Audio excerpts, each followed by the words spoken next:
Bienvenidos a todos nuestros amigos que nos acompañan del otro lado en la TV Nuevo Tiempo. Quizás allí estás sintonizando para encontrarte con tu programa semanal Libertad sin Límites. También te damos la bienvenida a ti que estás del otro lado en la radio Nuevo Tiempo, también escuchando este programa, y queremos invitarte a que puedas participar con nosotros. Es simple porque allí puedes ingresar a través de tus redes sociales para comunicarte con nosotros. ¿Cómo hacer? Puedes buscarnos en Facebook Libertad sin Límites NT. También recuerda que podemos compartir con ustedes nuestro Instagram, es @libertad sin límites. Allí nos puedes buscar, enviar mensajes, compartir algún pedido o necesidad que estaremos aquí dispuestos a escuchar. Y en este momento también tengo un regalo para ti. Un regalo porque es totalmente gratuito y Nuevo Tiempo se encarga de enviártelo gratuitamente hasta la puerta de tu casa. Esto es un estudio bíblico. En esta ocasión tengo a Pablo, el mensajero de la cruz, allí con varios temas acerca de Pablo y la muerte, Pablo y la cruz. ¿Qué es esto? ¿Cómo fue la vida de Pablo? ¿Quieres saber más? ¿Quieres enterarte y compartir con tu familia temas acerca de Pablo? Puedes ingresar allí también al número que aparece en tu pantalla. Es el siguiente, anota ahí, +55 12 98 100 14 60. Allí tú nos escribes, es el número de la Escuela Bíblica de Nuevo Tiempo, y solicitas el estudio bíblico que tú deseas. Y en el día de hoy vamos a tocar un tema muy importante. ¿Qué es el pecado? ¿Cómo nos afecta? ¿Y cómo entró a este mundo? Y es por eso que ya para introducirnos quiero invitarte a que veas con nosotros el siguiente video. Y la entrada del pecado a este mundo es una pregunta bastante compleja, pero para eso nos acompaña el pastor Joel Flores, que nos va a dar una visión general y una pregunta compleja que usted nos va a ayudar a entenderla. Pastor, muchas gracias. Gracias, Denise, como siempre, por esa introducción. Entonces estamos listos para el mensaje. Gracias, de pastor. hoy. El 2 de octubre del año de 1992, en el estado de Sao Paulo, ahí en la cárcel de Carandiru, hubo una rebelión de los internos del pabellón 9 de la cárcel que culminó en una terrible masacre. Ese conflicto se realizó entre presos y policías. ¿Cuál fue el resultado? 111 muertes. Sabes que ese fue un día de tragedia. Pero ¿sabes que hubo una rebelión que involucró a muchas más personas que en este conflicto que hubo en Carandiru? Una rebelión universal con efectos catastróficos en todos los sentidos, solo que esa catástrofe llega hasta nuestros días. Nadie de nosotros va a olvidar lo que ocurrió en diciembre del año 2019, cuando todos nos estábamos preparando para un buen año, para recibir un nuevo año. Fuimos sacudidos por aquella noticia que amenazó con la vida de toda la humanidad. Escuchamos por primera vez la aparición de una pandemia llamada COVID-19. Trajo tanta crisis, tanto dolor, y cada día está llevando a miles de personas a la muerte. Mas hoy quiero decirte que la primera pandemia ocurrió hace miles de años, cuando en un lugar perfecto apareció por primera vez la mancha de pecado que comenzó a contaminar a los ángeles en el cielo, luego contaminó a los seres humanos aquí en la tierra, y esta pandemia de pecado lleva también hoy a miles y miles de personas cada día a la muerte eterna. Una rebelión en el cielo o una pandemia llamado pecado rompieron la armonía en el universo perfecto que había sido creado por Dios. Y allí nace la pregunta: ¿cómo apareció el pecado? ¿Cómo apareció? ¿Cómo apareció Satanás si Dios creó a todos los seres perfectos? A nadie creó con el mal en su corazón. Tú sabes que la Biblia presenta el origen y el fin del mal. Y hoy quiero contarte lo siguiente. Todos los seres celestiales reconocían a Dios con lealtad y amor. Es decir, en el universo había una armonía perfecta. Ahora, misteriosamente, el mal comenzó en el cielo. ¿Y cómo comenzó? En un ser creado por Dios totalmente perfecto. Dios creó a los ángeles con libertad y voluntad para poder servir a su creador. Sin embargo, hubo uno de ellos que pervirtió esa libertad. ¿Cómo lo hizo? Él se independizó contra Dios, o se independizó de Dios y se rebeló en contra de Dios. En la Biblia nosotros encontramos cómo se usa la figura de los reyes de Tiro y de Babilonia para poder mencionar cómo comenzó el pecado. Hay dos textos que declaran de manera perfecta. El libro de Isaías capítulo 14, versículo 12 al 14, allí dice: ¿cómo caíste del cielo, oh lucero, hijo de la mañana? Y cuando vamos a Ezequiel capítulo 28, versículo 12, dice, o el versículo 12 y 13, dice: tú eras el sello de la perfección, lleno de sabiduría y acabado en hermosura. En el huerto de Dios estuviste. Te vestiste de las piedras más preciosas. Tú, querubín grande y protector, yo te puse en el monte de Dios. Allí estuviste en medio de las piedras de fuego, te paseabas. Perfecto eras en todos tus caminos desde que fuiste creado hasta que se halló en ti maldad. A causa de la multitud de tus contrataciones fuiste lleno de iniquidad. Se enalteció tu corazón a causa de tu hermosura. Corrompiste tu sabiduría a causa de tu esplendor. Y yo te arrojaré por tierra, delante de los reyes te pondré para que miren en ti. ¿Sabes que el pecado comenzó en un ángel que tenía cualidades muy especiales? Aquí te menciono algunas. En primer lugar, era un querubín protector. Así dice. Ahora, ¿quién es un querubín? Un querubín es alguien que tiene una posición privilegiada entre los ángeles. O sea, ellos están directamente en la presencia de Dios. El libro de Isaías capítulo 37, versículo 16, dice que Dios habita en medio de los querubines. ¡Wow! Ellos están directamente en la presencia de Dios. Número 2, el texto dice que Él fue creado perfecto. Ezequiel capítulo 28, el versículo 15, dice: perfecto eras en todos tus caminos. Este ángel tenía un prestigio y su nombre significaba portador de luz. Y él tenía gloria. Claro que tenía gloria. Perfecto eras en todos tus caminos. Ahora, mira lo interesante. La tercera característica es que estaba lleno de hermosura y de sabiduría. Eso dice Ezequiel 28:12. O sea, antes de su rebelión, Lucifer era un ángel noble. Era el primero en honra. Su forma era perfecta, su porte era majestuoso. Una luz especial resplandecía en su rostro y brillaba. Sin embargo, el orgullo, la envidia y el egoísmo corrompieron su carácter. En su egoísmo, él codició ser igual a Dios, quiso ser adorado como Dios. Isaías 14:13 dice, él dijo en su corazón: yo subiré a lo alto y ahí haré mi trono. Él deseaba el poder y la posición de Dios. Y allí en el cielo comenzó a contaminar la mente de los otros ángeles. ¿Y cómo lo hizo? Distorsionando el carácter de Dios. Diciendo que Dios es injusto, que Dios es arbitrario, que sus leyes no pueden ser cumplidas. Y que Él prometía libertad. Y eso fue como una pandemia, porque ese sentimiento iba contaminando rápidamente, que infectó la tercera parte de los ángeles en el cielo. Y desde ese momento se tornó en adversario.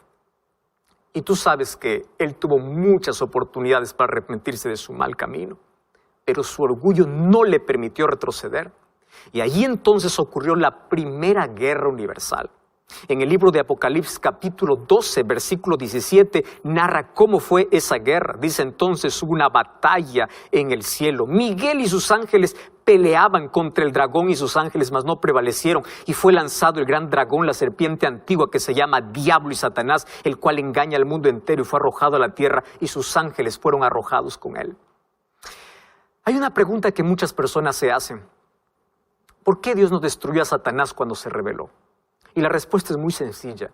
Si Dios hubiese destruido a Satanás, se hubiese generado una duda en el universo. Y la duda sería: ¿por qué Dios lo destruyó? ¿Acaso Satanás tenía razón y Dios quiso silenciar? Por eso Él permitió que el tiempo pueda revelar ante el universo cuál es el verdadero carácter de Dios y la maldad que había en el enemigo. Pero ¿sabes una cosa? El pecado es un misterio. ¿Cómo es que se contamina un corazón perfecto? Sin embargo, nosotros sabemos que Dios creó seres libres y seres inteligentes para que ellos voluntariamente puedan servirle por amor. Mas uno de ellos eligió rebelarse. Dios también creó a Adán y Eva en la tierra. Y Dios, cuando creó a Adán y Eva, no los creó como robots programados para obedecer. Los creó como seres libres e inteligentes, igual que los ángeles. Pero entonces viene la pregunta, ¿cómo puedes probar que eres libre? Cuando la libertad es puesta a prueba. Por eso es que ellos tenían que pasar una pequeña prueba. En el libro de Génesis, capítulo 2, versículos 16 y 17, dice que Dios colocó allí en medio del huerto un árbol que le dijo, ustedes no podrán acercarse ni comer de este fruto. Ahora, ¿por qué digo que es una pequeña prueba? Porque hubiese sido difícil si Dios hubiese dicho así, solo del fruto de un árbol podrán comer y de todo lo demás está prohibido. Mas ahora le dice, de todo podrán comer menos de uno. Ahora, esa pequeña prueba demostraría su lealtad y su amor para servir a Dios. Era la pequeña prueba de obediencia para hacer el uso inteligente de la libertad que Dios les había dado. Mas ellos fueron advertidos de que había un maligno. Y ellos sabían que solo había un lugar donde podría tentarlos, justamente en el árbol prohibido. ¿Cómo le gusta al ser humano acercarse donde está prohibido? ¿Cómo le gusta al ser humano tomar los mayores riesgos? Por eso termina en los lazos de la tragedia y de la muerte. Un día, Eva se separó de su marido y se acercó donde no debía. Y ahí aparece el capítulo 3 de Génesis, los primeros 9 versículos, donde narra la triste historia de la caída del ser humano. Ahora, Eva jamás imaginó que Satanás iba a venir disfrazado en el animal más hermoso de la creación. La serpiente es uno de los animales más temibles por causa de la maldición después del pecado. Pero en el jardín del Edén, la serpiente era el animal más hermoso. No se arrastraba, ella volaba. Y ahora aparece hablando con Eva. Y Eva es seducida por el diablo, porque esa es la especialidad del diablo. Primero, disfrazarse en lo más bonito para luego seducir. Satanás hoy continúa con la misma estrategia. Y sabes que Satanás, él nunca muestra la cara. Él se esconde siempre detrás de lo que atrae. Y lo hace para luego seducir y llevar al ser humano a la muerte. Si quiere arruinar la vida de una señorita, puede seducirla detrás de un joven hermoso para que lo aparte de Dios. Si quiere arruinar la vida de un joven, puede aparecer detrás de una joven muy linda para separarlos de Dios. Satanás seduce a las personas a través de un lugar, de una persona, de un vicio. Todo aquello que te separa de Dios es usado por Satanás. Por eso tú puedes cortar todo aquello que no te ayuda a crecer, todo aquello que te impide estar cerca de Dios. Satanás apareció disfrazado y lo primero que colocó allí en la mente de Eva fue la duda. ¿Con qué Dios os ha dicho? Tú sabes que la duda siempre será una de las mayores armas de Satanás. Lo mismo quiso hacer con Jesús allá en el desierto de la tentación. Él, cuando se presentó a Jesús en la primera tentación, le dice, si eres el Hijo de Dios. Cuando el Padre le había dicho allí en el bautismo, tú eres mi Hijo amado, ahora viene Satanás diciendo, si eres el Hijo de Dios. Allí en el jardín del Edén, Dios había dicho que el día que coman del fruto van a morir. Ahora viene Satanás y dice, ustedes no van a morir. Es que el enemigo tiene una manera interesante de poder colocar esa semilla en nuestra mente y es a través de nuestros sentidos. Tú sabes que nuestros sentidos son las puertas del corazón. Y a través de los sentidos el corazón se llena. Ahora tú decides qué puerta abrir y qué puerta cerrar. Porque todo aquello que entra por nuestros sentidos es aquello que está llena nuestra mente. Mira cómo allí en el jardín del Edén se usaron los 5 sentidos. Número 1, dice que Eva vio del fruto, vio. Número 2, escuchó la serpiente. Número 3, tomó del fruto, palpó. Y número 4, comió. O sea, los 5 sentidos. Ahora, Eva colocó su apetito por encima de la palabra de Dios.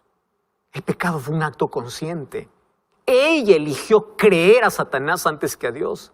Ella aceptó la propuesta que la serpiente le dijo, ustedes serán como dioses. Ella se colocó de parte de Satanás al aceptar vivir independiente de Dios. Y eso es lo que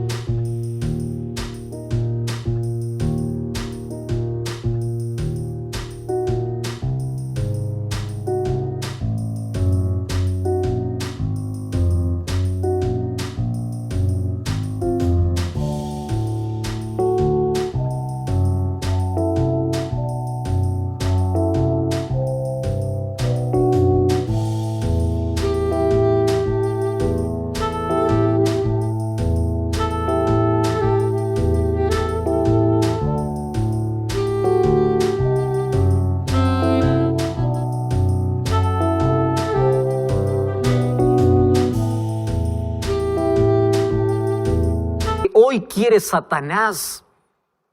Eso es lo que hoy llena a Satanás en la mente de miles de personas. Los seduce a través de los sentidos y les propone vivir lejos de Dios, una vida de libertinaje, una vida sin reglas, una vida donde el apetito está por encima de lo que Dios dice, donde los sentimientos son más importantes que la palabra de Dios. Ahora quiero decirte una cosa, Dios no creó robots, Dios creó seres libres e inteligentes. Por eso en el nombre de Dios te digo, el mejor uso de tu inteligencia es usar bien tu libertad para escuchar la voz de Dios, para elegir vivir con Dios. Nosotros hoy tenemos la misma libertad para elegir lo que es mejor. Infelizmente muchos eligen un camino diferente. Muchos eligen rebelarse contra Dios. Ahora cuando el pecado entró en nuestro planeta afectó todo. Porque el pecado fue como un virus que fue transmitido rápidamente. La Biblia en Romanos capítulo 3, versículo 23 dice, por cuanto todos pecaron. Y cuando vamos a Eclesiastés capítulo 7, versículo 20, dice que no existe una sola persona que no peque. O sea, desde el momento que nacemos, ya cargamos en nuestra vida la inclinación de vivir independientemente de Dios. Los seres humanos ya venimos a este mundo con el egoísmo enraizado en nuestro corazón. David decía allí en Salmos capítulo 51, versículo 5, decía, en maldad he sido formado y en pecado me concibió mi madre. O sea, nosotros venimos a este mundo ya con esa naturaleza pecaminosa. Ese es un virus que está dentro de nosotros. Y si no tomamos la medicina, morimos lentamente y eternamente. Y tú sabes cuál es la única medicina para nuestro problema. Es Cristo. Sin Cristo estamos perdidos. Él es el camino y la vida. El pecado nos separó de la vida y nos colocó en el terreno de la muerte. Y si queremos vivir, tenemos que volver a Cristo, porque Él es nuestra única esperanza de vida. Nadie puede cambiar su naturaleza pecaminosa, a menos que no permita que Cristo lo haga. ¿Tú sabes que el pecado afectó totalmente al ser humano?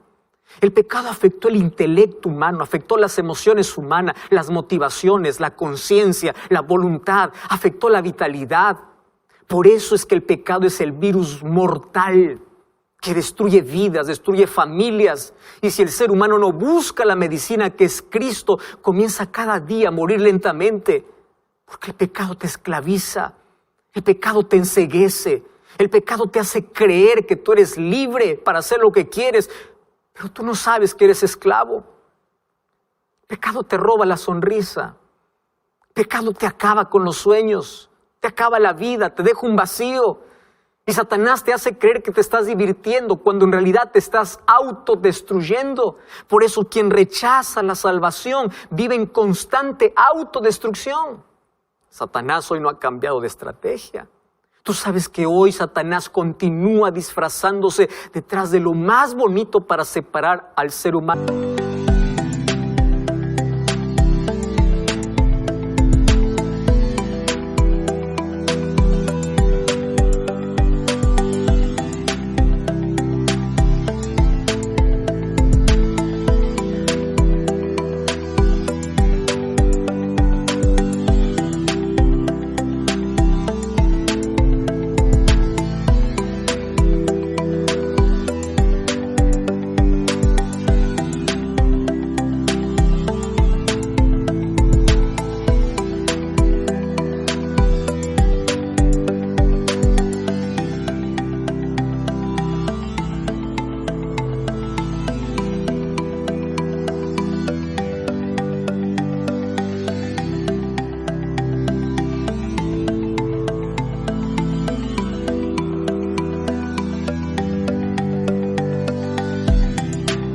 De Dios. Cuando te separas de Dios, tú te separas de la vida y allí comienzas a morir. Cuando te separas de Dios, tu vida se coloca bajo el dominio de Satanás. Entonces tus deseos y tus impulsos se colocan en armonía con los de Satanás. Apocalipsis capítulo 12, versículo 12 dice que el diablo ha descendido con grande ira, sabiendo que le falta poco tiempo. Y el apóstol Pedro en primera de Pedro capítulo 5 versículo 8 dice que el diablo anda como león rugiente buscando a quien devorar. Tú sabes que Satanás es astuto para seducir, para colocar trampas, incluso para hacer falsos milagros, para separarte de la verdad. Y si él no consigue hacer con todo eso, entonces te amenaza, te coloca dolor, sufrimiento, tragedia, enfermedad, para que tú culpes a Dios. Y allí coloca la duda en tu corazón para que pienses que Dios te abandonó y que no vale la pena seguir sirviendo a Dios. Por eso es que el diablo celebra cuando en tu mente consigue hacerte creer que Dios se olvidó de ti, que Dios es el culpable de todas las tragedias que te pasan en la vida. Sin embargo, así como Job, podemos ser fieles a Dios en la adversidad. Tenemos un refugio donde correr. Satanás jamás podrá devorar a alguien que se aferra a Dios, aun cuando la noche sea oscura en tu vida. Porque para que Satanás te pueda devorar, primero te tiene que alejar de Dios. Mientras el ser humano se aproxime cada vez más a Dios, Satanás no podrá hacerte nada. Por eso el libro de Santiago, capítulo 4, versículo 7 dice: someteos pues a Dios, resistid al diablo y él huirá de vosotros. Sabes que cada día tú tienes dos caminos: ir a Dios o huir de Dios, tener esperanza o seguir la desesperación, amar la luz o aceptar la oscuridad. El libro de Juan, capítulo 3, versículo 19, es un texto muy triste. Y allí dice que la condenación de los hombres estaba en que la luz vino a este mundo, pero los hombres